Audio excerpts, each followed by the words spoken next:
Hi guys! Some very cheerful news are waiting for you. Or like for me. It's news for me. But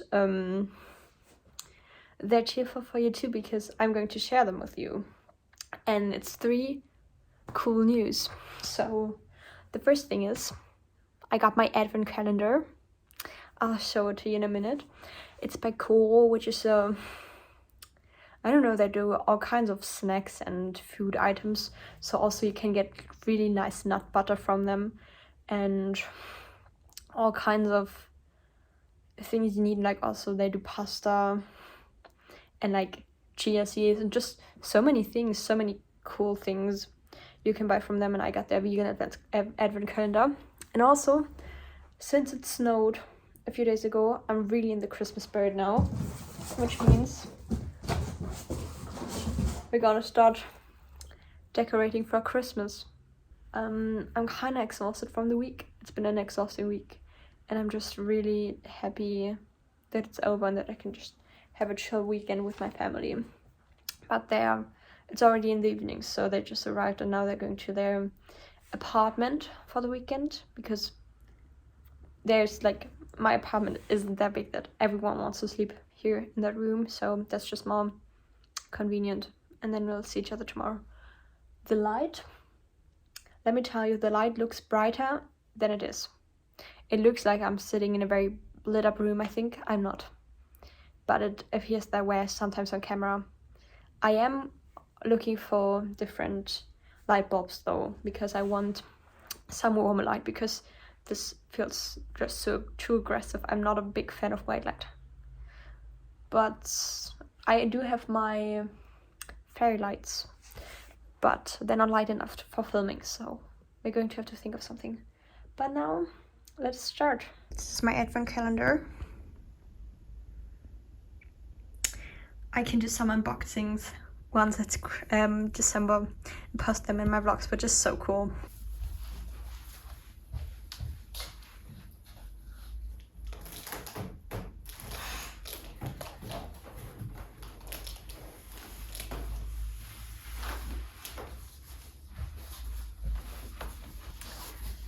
It's heavy. Okay, so we're going to try to assemble the bookshelf, but if it's not working out, that's fine, because my mom, she's basically built every furniture in this apartment. Well, I kind of assembled a chair, or maybe 2 chairs. She's built a whole bed, so but I want to do this, you know? I want to increase my self-efficacy in building furniture. I want to know that I can do this. It's not going, except we'll see. It's a very simple construction, I believe. Let's start.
Actually, I'm really enjoying this. It's such a calm and mindful thing to do. I had music on, but then I turned it off, and honestly, I'm just putting a few screws into some wood, and it's calming me so much.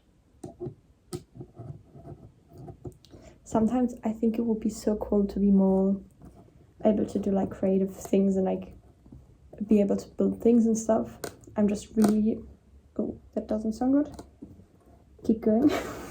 I'm really not that good at it, and Otherwise, I think it would be so cool to do more practical things. Yeah, I'm not the most talented person at that. But this is real fun.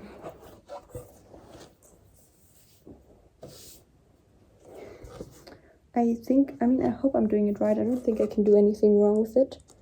So there's a lot of like wood. So I don't know if you can see this. Maybe a little bit. But I did not intend that my blanket would be full of wood now, but that's just a consequence I have to live with. So 2 more of these and then I can already assemble. It really isn't that difficult, I think. Like, you can do it, guys. I can do it. If I can do it, you can do it.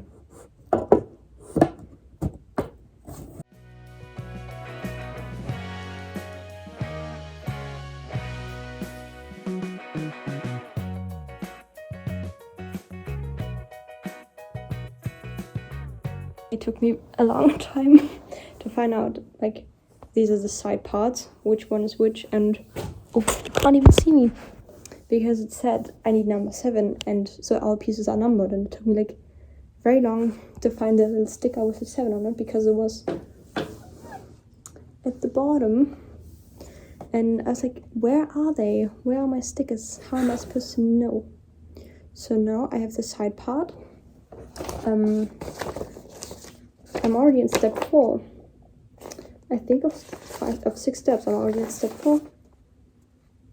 Okay, there are a bit more, but not that many. So now I have to put the middle parts and attach them to the side parts. And so for that, I have this piece number 7, and I need 3 screws for every part. We can do that. Plus, part's gonna be a bit difficult, I think. I don't even know how to do this. I think let's try with the smallest one that's the least heavy.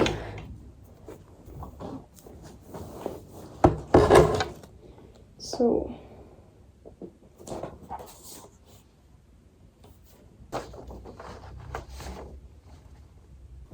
I think it says you maybe need 2 people, but I'm not sure. If I can't do it, then then I will leave this mess and wait until tomorrow. Guys, I did it. I successfully adjusted one of the shelves, and wow, was that exhausting. I don't know if I can do all of them. But I managed it alone. Success. Let's continue.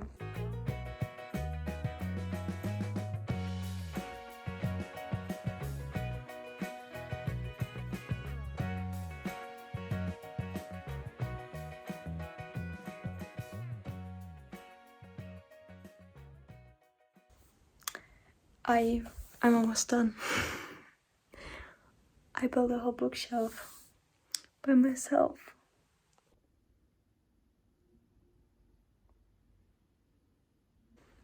Okay, I'm very proud of myself. This only took like 2.5 hours to assemble, and my bag is telling me that just stop, so I'm not going to decorate for Christmas today. I can't. I'm going to put some books in, see how it looks. But I'm very excited.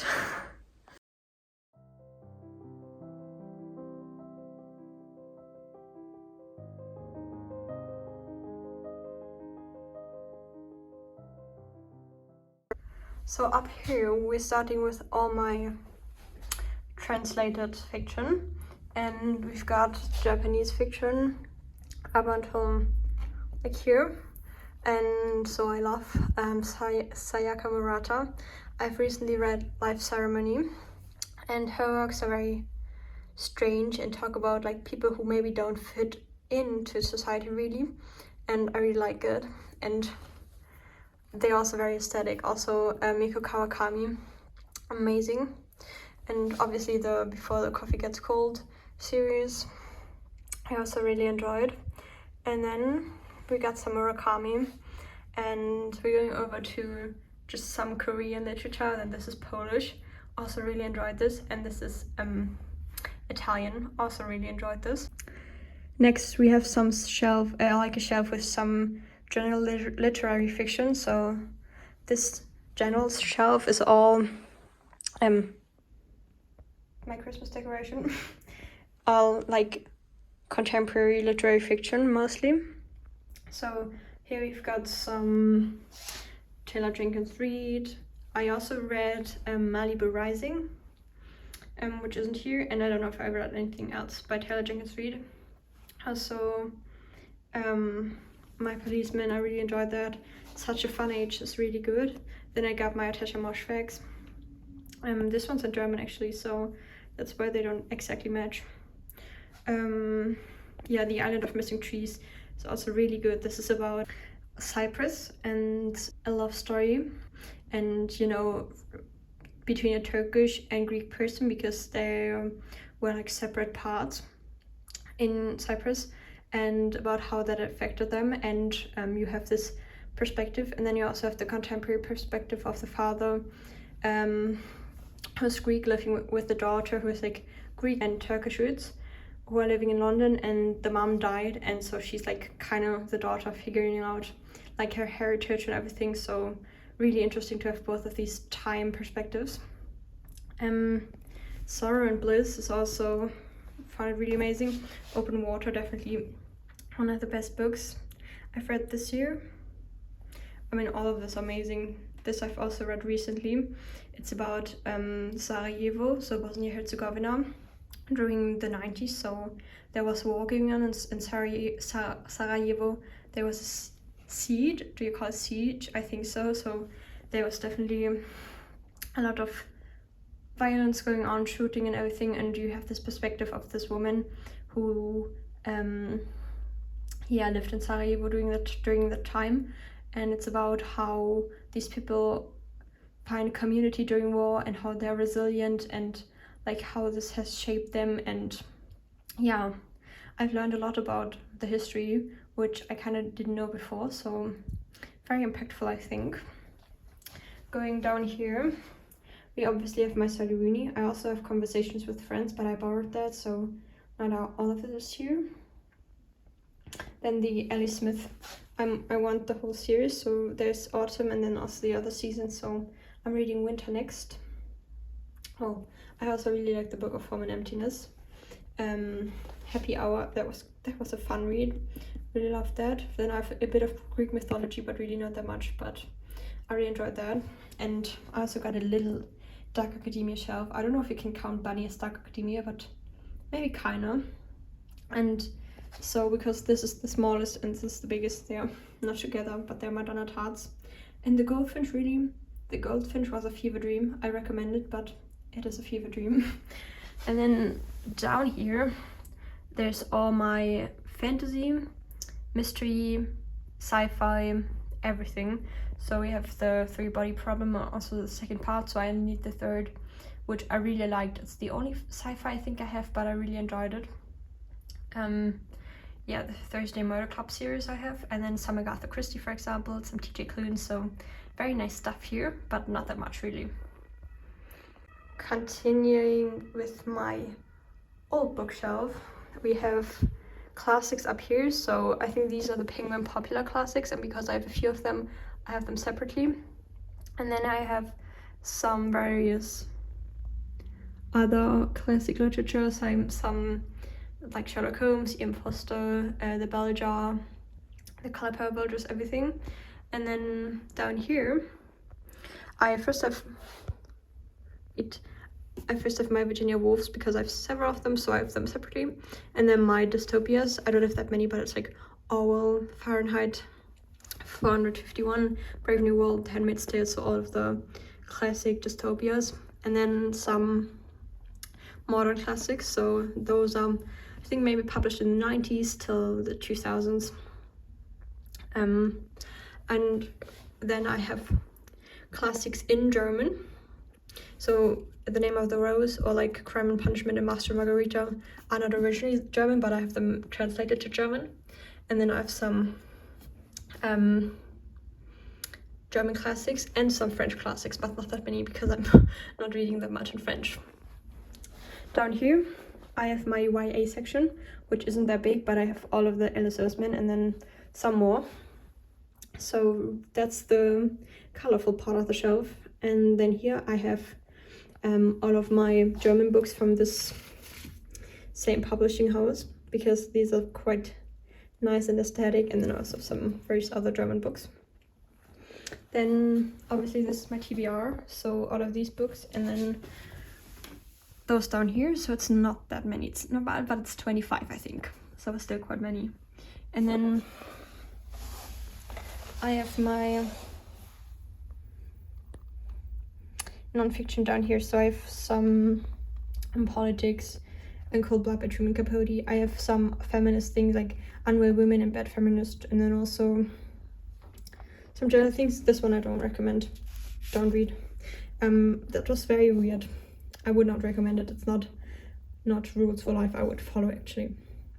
So yeah, but Why We Sleep, that's very interesting. I can recommend that. So I also wanted to do some reviews, but I forgot to show my play section, but it's not that big. So I wanted to do some reviews, but I think I'm only going to talk about Dracula because I already talked about Black Butterflies and I don't want it to be too long, so I'm only going to do one review I think. And this one I read over Halloween, but also later on, and I think I wanted to read it because it's like very impactful and very popular, and it's been the basis for many adaptations, movie adaptations, and it's just something that's like vampires have a very big standing today, and like there's a lot that's kind of based on Dracula, I think. Not like, I mean, Bram Stoker didn't invent the vampire, but this has just been one of the major texts. So but I didn't like it that much. I gave it a 3 out of 5 stars, and I have to say this it has 400 pages, which is way too long. I feel like it's mainly been written in journal entries and like diaries and sometimes letters, but sometimes they're different perspectives, and first of all, these people, sometimes they repeat themselves, and one person wrote something and then the other wrote it as well, which sometimes you have different perceptions of the same thing, so I get why that makes sense. But I feel like that made it very repetitive at times, and also the suspension was kind of artificial, and like it was just too long, and I didn't really care about what happened. To be honest, I didn't really root for the characters that much. I'm not like, yeah. And also I read one comment, like one person writing the book saying that you could see that it was written by a man, which is a statement I completely agree with. First of all, most of the characters are men, except the ones that are bitten by a vampire. Those are the poor women that need to be saved and need to be cared for. And there's like, one of the main characters is the one who goes to Transylvania and then comes back, and his fiance then got bitten by a vampire, and they were like, this one person, even before that, was always like, oh, you're so smart for a woman. I can't believe it that you're so smart, but you're a woman. That's not possible. And you're also so nice and friendly. So I feel like the way they talked about women, they didn't really take them seriously, but they were just like weak creatures that need to be saved by men. So basically the premise of this book was to save the women, men saving women, and I don't root for that. I don't think that's very interesting to me. I don't care. I don't want to read that. But I think I heard that there's like actually a vampire book that was written like 20 years before Dracula, I think, called Camilla, which is the original vampire story or something like that. So I might next year read that instead, and maybe find out whether this is more my interest, because I think it's written by a woman. So what's better than that? So yeah, I was a bit disappointed and not really liking it. Yeah, that's my review of Dracula by Bram Stoker. Hope you enjoyed. I think read it if you like to, read it if you not want to kind of see where all of the everything is coming from, if you refer to Dracula and everything, where it has its origins, but you don't have to read it. It's not that good from my perspective.